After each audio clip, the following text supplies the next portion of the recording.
Sir Ramzan शरीफ का क्या मकसद है? जी ठीक है, बड़ा अच्छा क्वेश्चन आपने पूछा। बैठ जाए, मैं बताता हूँ आपको।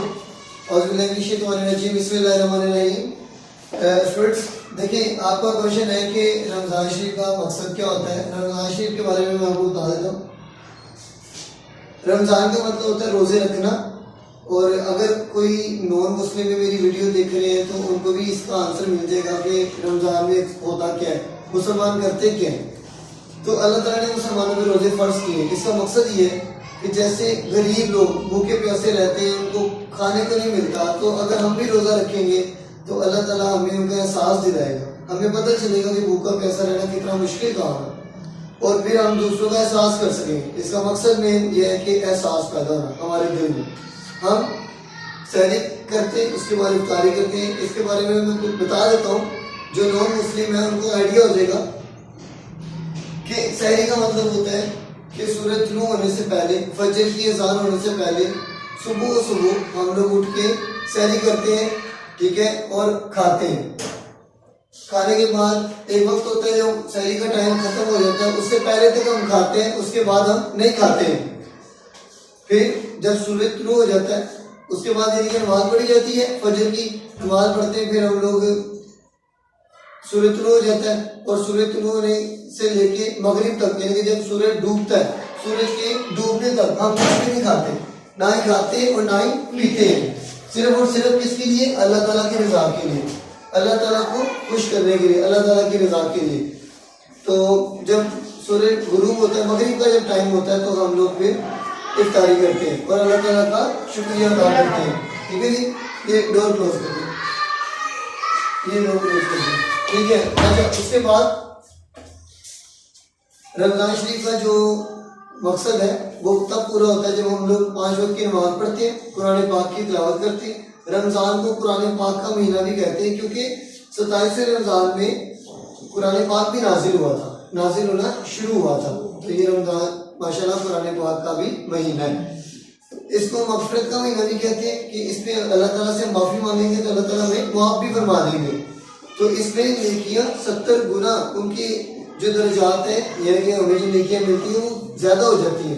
हम एक नेकी करते हैं, हमें 70 नेकियों का सवाब मिलता है, 70 नेकियों का सवाब मिलता है।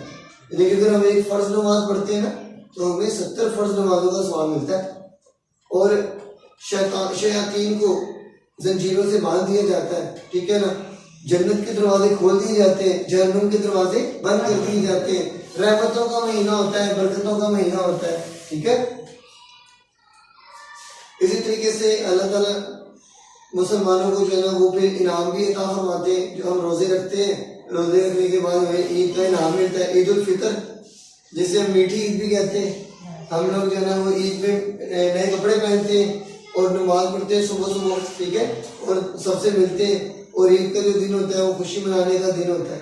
ईद वाले दिन रोजा नहीं होता, ईद को शैतान रोजा रखता है, जो मुसलमान है वो रोजा नहीं रखता ईद का। अच्छा, एक खास बात और भी है, रमजान के महीने का ये भी मकसद है कि हम गरीबों की मदद करें, ठीक है। तो इसलिए हर मुसलमान पे जो साहिब माल होता है उस पर ज़कात फर्ज होती है, वो 2.5% होती है, 2.5%। हर एक इंसान ने अपनी दौलत में से 2.5% ज़कात देनी होती है, ठीक है ना। तो ये फर्ज है जो साहिब माल है, जो मालदार है, ठीक है। तो कितनी होती है उसका हिसाब इमाम साहब से पूछा जा सकता है कि कितनी अदा करनी चाहिए। वैसे वो 2.5% होती है, 2.5%। जिसके पास 7.5 तोले सोना के बराबर या 57.5 तोले चांदी के बराबर, ठीक है ना। और इसी तरह से भेड़ बकरियों का भी हिसाब होता है कि इतनी दौलत हो, पूरा साल उसके पास हो, तो वो उस पर ज़कात देनी होती है। इसी तरीके से फितराना होता है, जो कि एक शख्स का तकरीबन जो है ना वो 100 रुपया या 120 रुपये हर साल महंगाई के हिसाब से वो तब्दील होता है थोड़ा सा। अगर एक घर में 10 अफराद है तो 10 अफराद के हिसाब से आप 120 रुपये को मल्टीप्लाई कर दें, जितने भी पैसे बनते हैं वो फितराना होता है।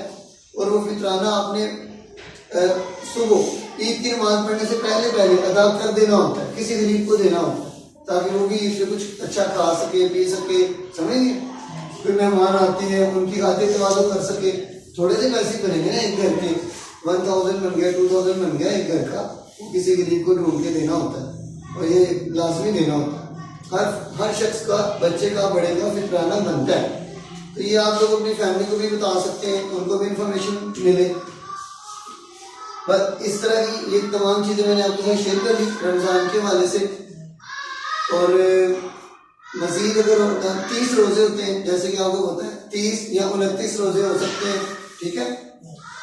तो हमें चाहिए कि रमज़ान शरीफ के अंदर जिक्र अस्कार करें, 5 वक्त की नमाजें पढ़ें, पूरा साल पढ़ें, लेकिन रमज़ान में हमारी ट्यूनिंग हो रही होती है, हमारी प्रैक्टिस हो रही होती है।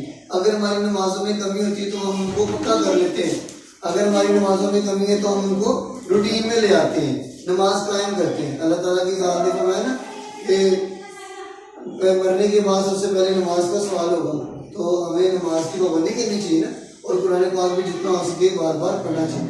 रमज़ान की एक और ख़ास बात मेरे माइंड में आई है, वो ये कि एतकाफ़ भी करते हैं, ये सुन्नत है, ठीक है ना।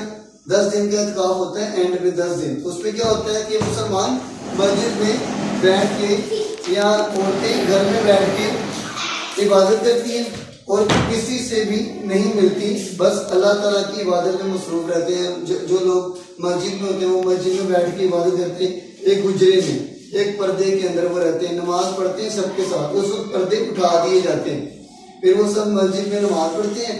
नमाज पढ़ने के बाद जो है वो फिर अपने गुजरे में आके पर्दा आगे करके बैठ जाते हैं, वहीं पे वो सैरी करते हैं, वहीं पे इफ्तारी करते हैं, और वहाँ पे वो नवाफिल अदा करते हैं, कुरान पाक पढ़ते रहते हैं।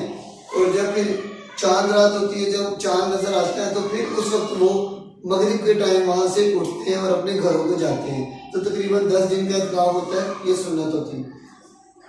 नफली एतकाफ भी होता है, वो तकरीबन 3 दिन का होता है, ठीक है ना। वो नफली एतकाफ होता है, वो उसका भी सवाब होता है, लेकिन जो 10 दिन का होता है वो सुन्नती एतकाफ होता है। और आपके क्वेश्चन का आंसर मिल गया? Yes sir. और कोई क्वेश्चन? नो।